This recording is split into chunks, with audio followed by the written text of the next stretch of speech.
Hey, it's your girl Booya and welcome back to my channel. For today's video, I will be doing a tutorial focused on the eyes. I'm actually planning to do this as a series, guys, para you will learn talaga how to make the most out of your eyeshadow palettes, your tools, what brushes to use, how to use it on your eyes, how to get to know your eyes better so that you will be able to really achieve the eyeshadow looks that you've been wanting to achieve. Kasi yung pag-eyeshadow, guys, isa din yun sa pinakamahirap gawin, lalo na yung pagpili ng color, paano i-blend yung color, paano siya i-apply yung eyeshadow sa eyes natin. And I'm gonna make it a series and magfo-focus tayo per palette. So, for example, I have a Careline Play to Slay palette. What eyeshadows can I make kaya with that Careline Play to Slay palette and how to apply it with that eyeshadow palette? Yan yung gusto ko gawin, guys, kasi I'm pretty sure meron kayong mga eyeshadow palette na nabili nyo, Careline man yan, EB Advance, Everbilla, na may bilin whatever,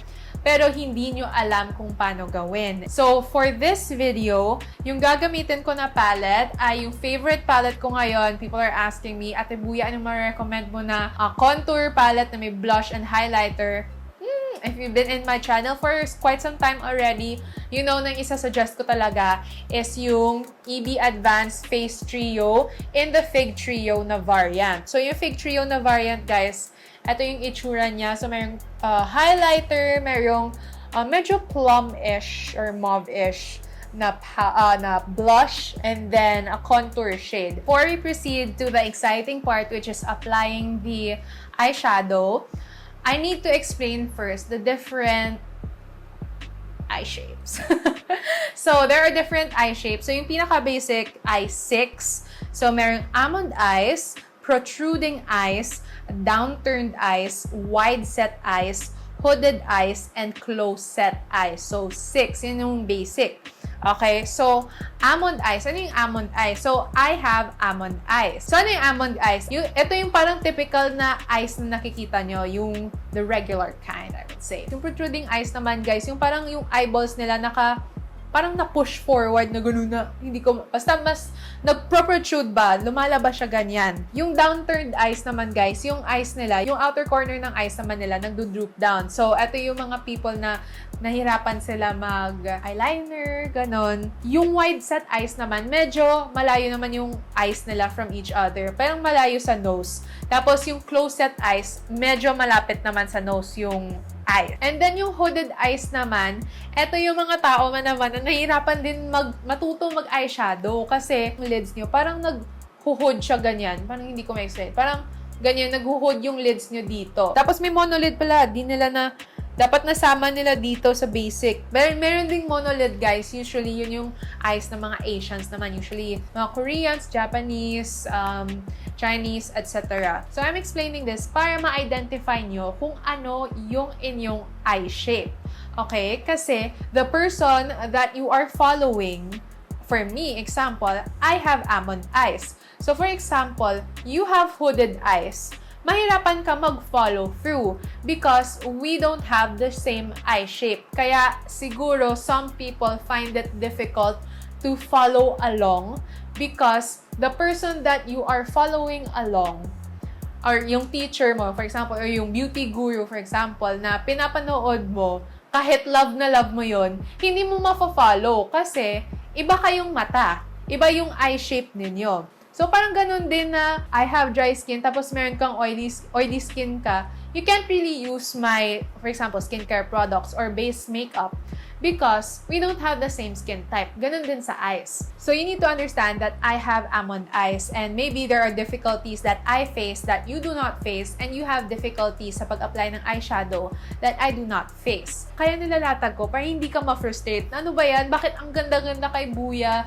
Ba't yung iba nakaka-follow pero ako hindi? Kasi baka most likely, iba yung eye shape natin. Kaya, huwag kang ma-frustrate, okay? Pwede kang manood pa ng tutorial ko or pwede kang maghanap pa ng ibang beauty guru na kasing eye shape. So for this video's eyeshadow, napaka-simple lang po yung gagawin ko. And yung palette na gagamitan ko, again, is yung Face Trio na Fig Trio by EB Advance. So why did I choose a contour palette out of all the palettes that I could use? I know a lot of my audience have, for sure, meron kayong contour palette na parang ganito na may, it doesn't have to be the EB Advanced Fig Trio palette, pero I'm pretty sure you have somehow this kind of palette na meron kayong highlighter, blush, and contour. You can achieve like a very, very simple yet glamorous look with this palette. Mama-maximize nyo yung product na to because not only magagamit nyo siya sa contour, blush, and highlighter, magagamit nyo din siya sa eyes nyo. Before that, kailangan natin mag-apply ng base sa ating eyes. And the base that I'm gonna be using is yung foundation na ginamit ko for my skin, which is, at sana ba yun? It's in my kit.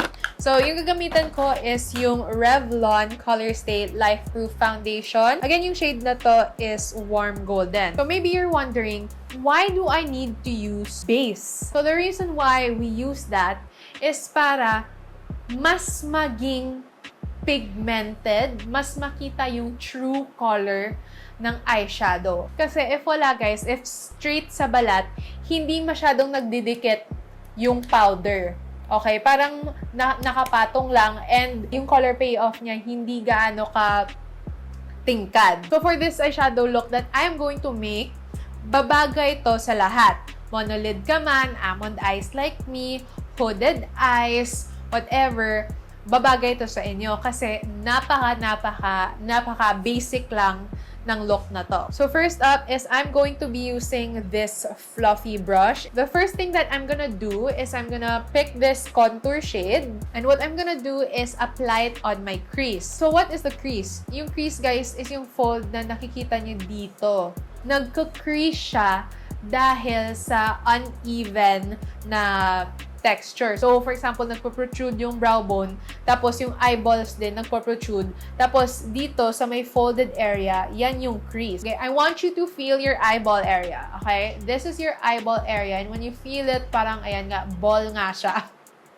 Tapos, mafe-feel nyo on top of it, there's a hard part there. That's what you call your brow bone. Kasi bone siya, guys. Kaya matigas siya kasi bone siya. Sa gitna nun, guys, nandyan yung crease. So, mafe-feel nyo yung parang may space dyan between. Yan yung crease ninyo. Dyan nyo ilalagay yung eyeshadow. Or when you hear beauty guru say, you warm up your crease, dyan nyo ilalagay yung first color. Parang nire-ready mo, kumbaga, yung crease mo for the heavier colors mamaya. So, you're warming it up. Right now, I am warming it up.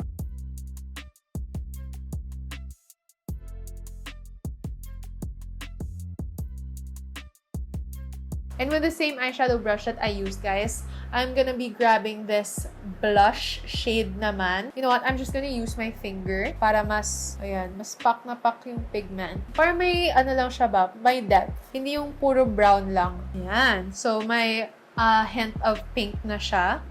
And then, I'm just gonna be grabbing this blush again. And applying it on the crease area. Para mas blended yung crease area.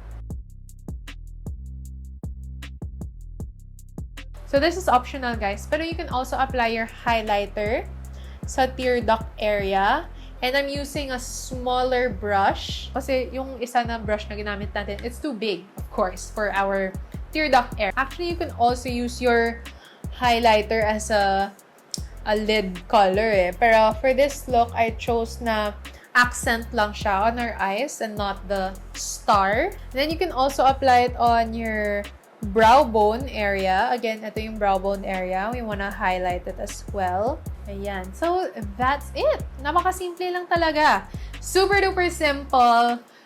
You can achieve like a simple glam with your contour palette. Easy as that. What I'm gonna do is I'm gonna pop in my eyeliner and my lashes off cam and I'm gonna see you in a minute. So I'm back, you guys. So see how the eyeshadow transformed once I popped in my eyeliner and lashes. Nag-iba-iba talaga. So, parang nagmukhang glam kung glam talaga siya. You don't have to apply lashes or eyeliner. Depende yun sa inyo, guys. Pero, of course, mas advice ko na mag-apply kayo ng eyeliner kasi parang mas lumabas yung beauty niya. Kahit mascara lang, kahit wag na yung lashes. Extra lang talaga ako, kaya I pop this on. Comment down below kung ano pa yung mga request ninyo na eyeshadow palettes that I should work on kasi baka yun yung meron kayo and wala ako. Gusto ko kung malaman kung ano sa audience ko, ano yung majority na palette na ginagamit nyo so that I can acquire it and make looks out of it. Again, if meron kayong request sa akin, make sure that you comment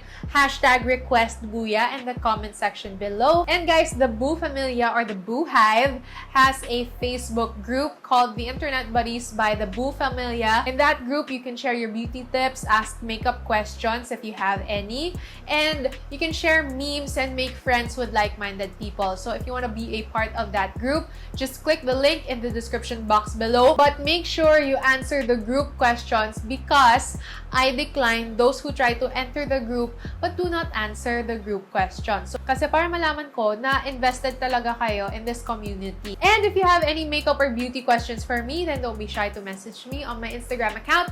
It's @makeupbybooya. My DM is open 24/7 for any beauty questions that you have for me. But recently, guys, I answer your questions every Sunday. So, yes, open yung DM ko 24/7. Huwag kayong mahiya na i-message ako doon. Don't wait for Sunday till i-message nyo ako. So, you can message me anytime of the week, pero I'll be answering on Sundays. Again, if you like this video, then please do give it a thumbs up, subscribe to my channel, and share this video. And if you have any more comments or video suggestions for me, then please do enter them down in the comment section below. Just remember, no hate, just love.